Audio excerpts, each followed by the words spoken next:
We all good? Okay, fire away. Coach, the new Full Steam Ahead initiative, how is that going to help you with recruiting moving forward? Well, first and foremost, the fact that we're in the process of all these renovations is just big for for Georgia Tech in itself. You know what I mean? Recruiting will go without saying. Those facilities look amazing, and I'm excited. It's really exciting times for us here in athletics, and we're appreciative of everything. Not only that Jay Batt has done, but the people that are contributing the dollars. You know what I mean? It's a big commitment, and it's a big step in where we're trying to go in our athletic program. Let's start with Lance. How's he looked, and where does he sort of fit in this team's rotation? I love Lance, first of all. I'm excited to have him. Lance is a pillar of the program, let's say. He didn't play last year. We missed him. Lance is, for me, a jack of all trades. He's a guy that's a two-way player. He's only going to get better. And the thing about it is I feel like I can move him around a lot. The versatility of him is going to be big because he plays bigger. That's the biggest thing. So his ability to make a big shot, still make a big stop on the defensive end will resonate with this team. So I don't know how, or I shouldn't say how, but I don't know whether that's starting or coming off the bench. But the minutes, going to play a lot of them. So, I look forward to having them back. How have the new additions looked in terms of just now that you're getting ready for the season and all that? I'm excited about all of them. Collectively as a group, they've been really good. I think that the best thing is that they've been here since June. So that's one thing that we didn't have last year. So we've had a pretty much full team since June, and they've done a great job. They not only blend in, they not only have been great for the program and the culture of what we're trying to do, but they're tremendous basketball players. And each one of them bring their own element to the floor of what they do really well. But the knowns are the knowns. I always say those are the transfer guys, because they're coming in and they have a credential, that speaks for themselves. But looking forward to everybody seeing the freshmen. I think we got a really good group of freshmen that'll impact the program throughout these years. And they all had the ability to impact it from day one. On that same subject, you have a player in O'Brien who has experience, leadership ability, and he's played in the postseason. How important is that to have a guy like that on your team? I love the experience. I love the fact that he's been in the tournament. I love the fact that he's played with pros, more importantly. Luke played with three guys that were selected in the first 42 picks of 2024 draft. So he knows what that looks like. So we rely on him a lot for some leadership. We rely on him a lot to talk to the guys and bring a perspective and a calming voice to what we're trying to do. So that was one of the reasons that we brought him in addition to his outside shooting, his physicality, being able to play multiple positions. But look forward to, having Luke around here. Ryan Mutombo, we lost to Kembe. Yeah. I'm sure you guys rallied around him. And what was your relationship with Kembe? Deke, I've known Deke obviously a long time. In the NBA fraternity, we're kind of all like brothers. So I probably wasn't in his inner circle, but when we seen each other, we always had great conversations. And unfortunately, with me coming back here and getting the job, and then Ryan transferring in, I hadn't really been able to talk to him during that time. But what I will say about him is he's a tremendous man. He was always so full of joy. He had a great spirit. He was caring. And he always put others before himself. And I think you've seen that in his charitable efforts, whether it was abroad or whether it was here in the States. Such an enduring man. And basketball didn't even tell the story of who he was, as a human being. I think Ryan summed it up best, and I think we all probably feel the same way about him. He was a lot of people's hero. He was a lot of people's hero. And, the world, it won't be the same without him. So, we just have tried to support Ryan, and the rest of the family through these trying times. But, it's just an unfortunate situation.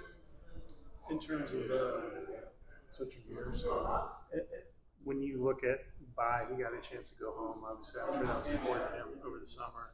Just what have you seen from him since he's been back and his adjustment? I know you have big expectations for him going into year 2. All right, so a little bit of humor now. Bai, he really wanted to go home, but if you really want to be honest, Bai wanted to go home so he can get that NIL money.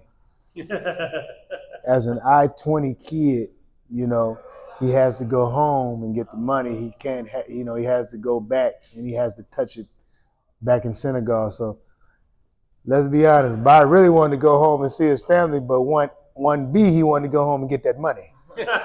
So, let's be honest. But in going home and then coming back, we look forward to Bai having a big year. The big thing about Bai that I'm excited about is that he came in such an unknown, and so nobody really knew what to expect. We seen it in practice. We seen him, get better, but at the same time too, it was the first time that he's ever been asked to be accountable each and every practice, each and every game, for his attitude, the good and the bad of it, right? So he's had a season, he's had a spring, he's had a summer to grow. And I always say this, to make that jump from freshman to sophomore year, that's a hard jump. You're not on the back of scouting reports, you're on the front of scouting report, okay? You're going to be at the top. You're going to be at the forefront of it. How do we stop him? How do we limit his effectiveness in the game? And that's the biggest thing that I've been preaching to him. The attention to detail, taking care of the basketball, not giving silly fouls, because we need you on the floor. So I look forward to seeing that growth. He's done a great job so far, and I think he'll only get better with that. Nate had to assume a lot of responsibilities for running the team as a true freshman, and another one that not a lot of people knew about. Yeah. Does that make it easier for him to jump into that second year? What have you seen from him? Well, it's easier because he'll be more comfortable, but again, no different than Bai. I'm telling you, it's hard to make a jump from your freshman and sophomore season.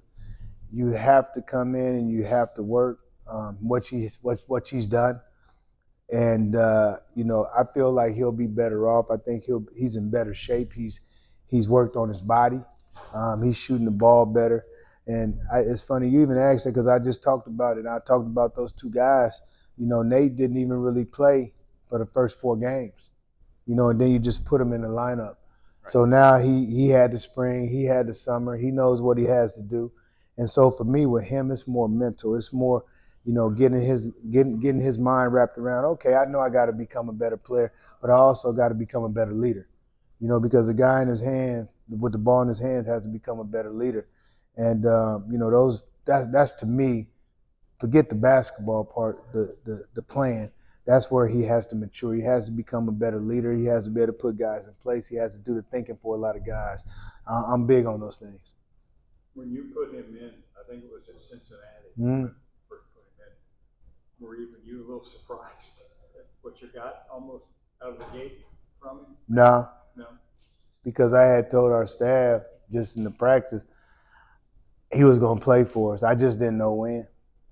But even that particular game, be honest with you, you can ask the staff.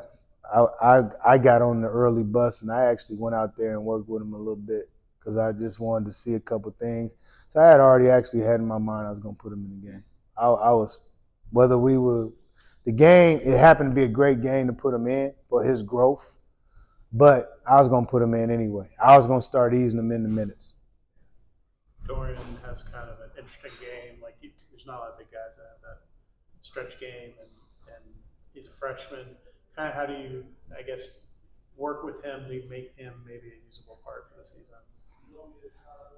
Guys, if you learned a lot from me with Nate and Bot, I don't really mess around. He gonna play. Sure. You know what I mean? Freshman, so like I play to win. He brings a different element to our team. He can stretch it. He can shoot the ball. He'll only get better as a player. I'm excited about him, and he's gonna be tremendous for this program. You have another guy besides Lance that missed all of last season. Is he in a position now where he can come back and maybe be a contributor this year? Who missed last year? Suarez. He redshirted. You made me. I'm like, man, he's injured. I'm like, man, I'm thinking like, man, he's injured. No. Suarez. Energy, effort, rebounding. One of the best defensive bigs to me in terms of switching ball screens. I think he can guard 1 through 5. There's a lot of things that I look forward to him doing on the floor. But energy, effort, rim running, like that's who he is.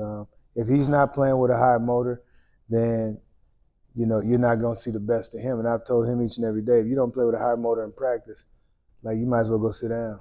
And so that's my expectation of him. He's to pick our team up. We got to be up the floor. He has to do a great job with his energy and his effort and help us in that area, because he's the one guy that's what he thrives off of. Right. Cool. Thank you, Coach. All right.